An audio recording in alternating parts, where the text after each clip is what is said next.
Well, hello, thank you for tuning into my channel. Here it is, the Trek Remedy 8. Had it for 7 months now, and the bottom bracket is starting to creak a little bit. I know it's the bottom bracket because I've done everything else. So it's time for that essential maintenance. I've got the proper tool to take that apart. That is from Park Tool. I'll show you that very shortly.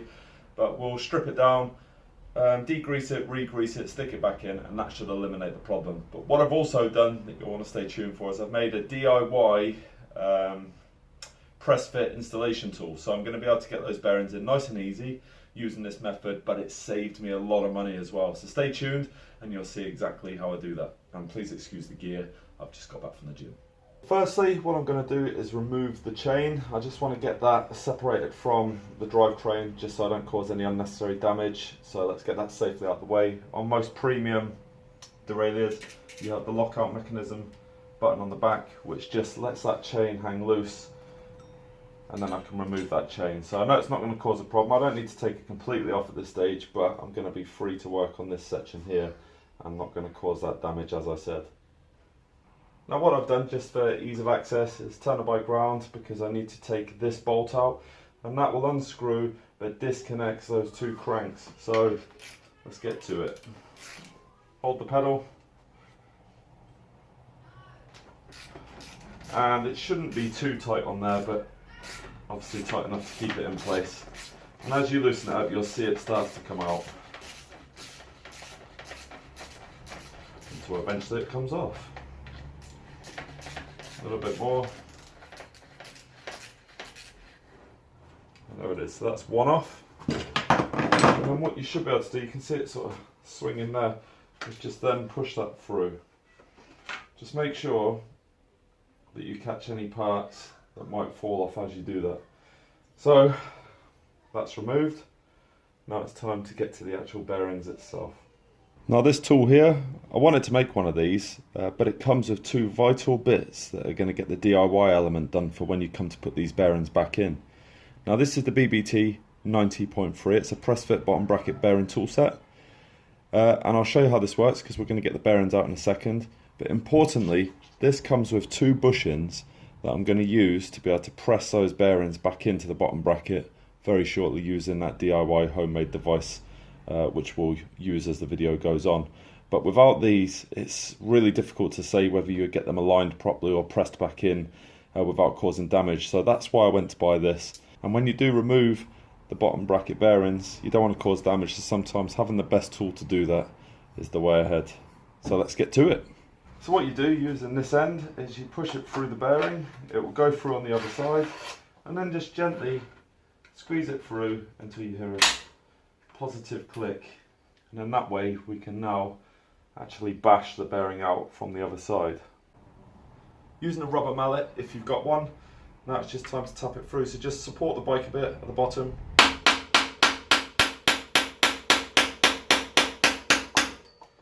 And then as you can see, it all starts to come out. Ideally someone on the other side to catch it would be awesome, but I haven't got any of that, so that's one bearing out. So just reverse the tool, I've done it already, get it in place and then knock the other side through. Just be gentle, hold the bike.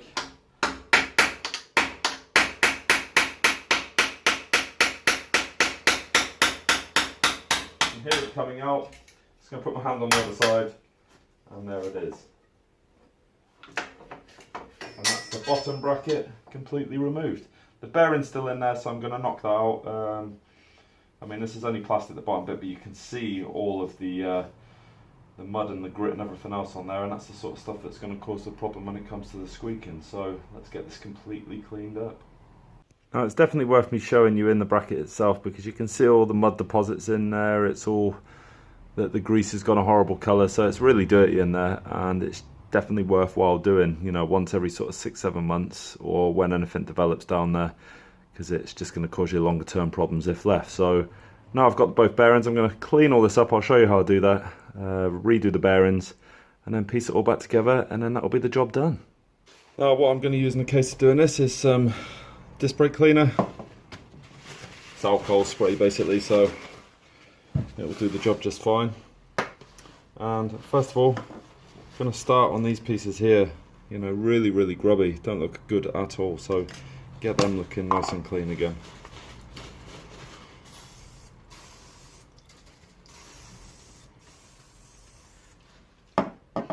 Once you have that spray on there, you can see the difference straight away in one stroke there. So take the time to do it, get it done properly. Bit more spray on my worktop here.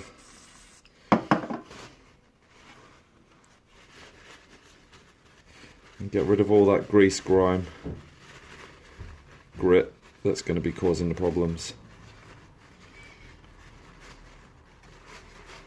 Now I'm not going to show you me cleaning the whole thing, so I'm going to get to that and I'll come back once all these bearings and everything are back to as new condition as they can be. Now it's definitely worth taking your time when you're cleaning this, because as I'm discovering now, because this is the first time I've done this on my bike itself, you've got a lot of grease and grime in here. So these screwdrivers that we often throw away from the Christmas crackers, they can be quite handy at just getting in there and removing that dirt. So I'm going to go around and get all of that out and just get it all nice and clean, back to as brand new condition as I can before we even think about putting it together. So spend the time to do that, because you can see the difference between what I've just taken out there, and I've got a little bit more to do yet, to all the grease that's in that side. So if you want the job done properly, spend the time to do it. I mean, look at that as I come around, there's loads on there. Now all I'm doing here is just using a piece of this tissue and just carefully rubbing inside, and you can see the dirt that you get out of there. So it doesn't take too much effort, but it's definitely worth being sort of critical with how well you're cleaning this, because you don't want to put it together only to find out that you perhaps didn't clean something properly and then you end up taking it apart again. So get as much of that out as you can, but look at that compared to when I showed you before. So just as I'm cleaning one of the other elements of the bearing, you can see that when you go around, just how much that's gathered, grit and grime. So again, just be critical when you're doing it, because look at that there. All these sort of things are going to cause you problems. Hairs in there, all sorts. Now that's the cleaning of the bearings done. So the little Christmas cracker screwdrivers do come in handy. Keep those. That pack of 3 as well. But if you look at these compared to what they did look like before, they're nice and clean now. That's the 2 bearings, actual bottom bracket piece itself, the tube that it goes into, and all these protectors, all nice and clean. Additionally, I have done the actual bottom bracket as well. I spent about 5 minutes on that. So that's nice and clean, and it's all ready to reassemble. Just so you know what I'm using, I've got Fenwick's Assembly grease. It's perfect for bearings, so therefore it's perfect for the bottom bracket. I'm going to show you what sections I'm going to apply that to. We'll get it all back together, use my Pressfit tool so you can see that in action. But ultimately, I just want this bottom bracket to stop squeaking, so hopefully we've now done the job. First of all is apply some grease to the edge of this. You don't need to go too much, just put a little on, and then just use your finger to sort of spread it around, gauge how much more you might need. But I want a sort of good amount on there because it's a water resistant grease, and the bottom bracket is an area that certainly suffers a lot of damage when it comes to the environment, so it's worth getting it on there. Don't cape it on there. As you can see, that's relatively neat, and we can just tidy up or wash off any residue with a cloth as we install it. Now this piece here does go on the opposite side of the bike. You don't really need to see how I'm doing that, you just push it in the same way it came out. Alright, now I'm not going to go too tight on that because the tool I've adapted will push that back into place anyways. Now the tool I've made, got these pieces from a good mate of mine at work, works in a steel factory, so it works out absolutely fine for me, but I've got a 6-inch 5/8 bolt, 5/8 washers and 5/8 nuts. This will go through the bottom bracket once I've assembled it all, and then from each side you tighten it up equally, and then it will press everything back together at equal force, not causing any damage to those bearings. The reason these are so important is because it will push up against, so I'll put this onto this very shortly. It will push against the bearings, equal pressure across the bearing face rather than the washer, and it will just make that a nice neat job and not cause any unnecessary damage to those bearings. So that's a pretty awesome bit of kit, and it's cost me essentially the price of the bottom bracket removal tool itself, so worth doing. So all I'm going to do is apply a little bit of grease to the bottom here, and then just use my finger. Not too bothered about all that sort of stuff, put some gloves on if you wish, and just make sure that equally goes around like so, and you can rub off any excess once we've done it all. What I will do initially is just put that first section of the bearing in sort of with the hand, so you can see that's there already.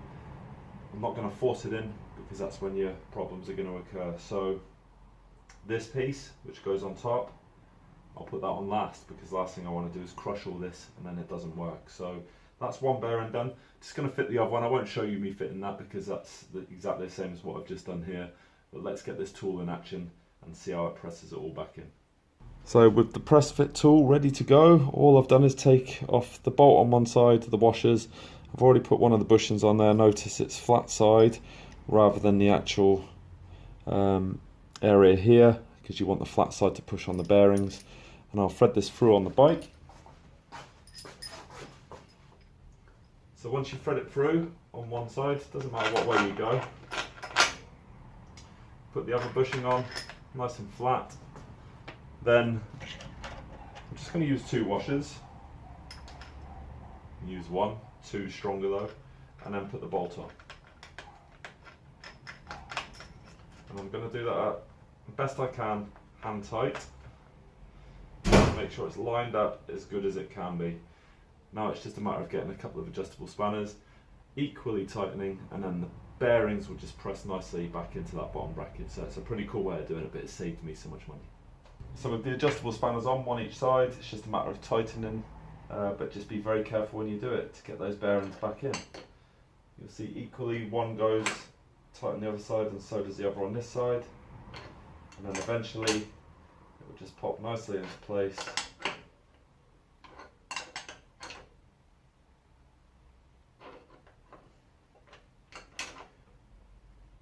But don't go hell for leather on it, because I don't want to cause unnecessary damage. And there it is. So once you have those bearings located in place, you can now take the homemade mechanism off, and there it is. So how cool is that? And that has honestly saved quite a fortune just by getting those bits there, and it works well, really well. Just going to put a little bit of grease on the bearing face itself. You can see it's pretty much rubbed itself in just by doing that. We'll do exactly the same on the other side. It just gives it that water resistant protection as well. Just going to rub it in on this side though, just because of the way it's set up. And then piece it all back together. So I've kind of done a bit already where I cleaned up those parts that offer the protection to the bearings. So they've been bolted on. I've put a bit of grease on this. So all that needs to be done now is locate and push it through. I can hear the difference in it already because it was making a right old noise before. And push that through, sort of hand tight initially, because as you screw it together it will start to do it nice and tight for you. I'm going to put this back in. It's just doing a reverse of the way it all came apart. And then the final piece was this.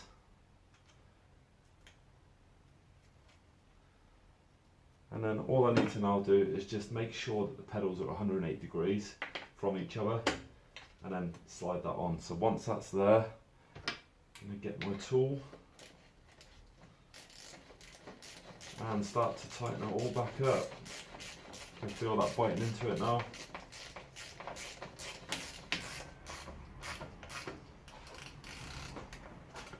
Best to sort of hold that pedal, get it nice and tight but not hanging off it, because so that will do. And then there it is. So what do we do now? Well, quite simply, put the chain back on. Once you've done that, take that catch off, just Just going to spin it back into action, just to make sure it's in the right gear set. And here we go. This must have knocked the shifter as I was putting on here. That sounds pretty good right now. The only way to really tell if this has actually worked for me is when I get back on it and when I start applying the weight and braking, and all them creaks and crooks and crannies should have gone.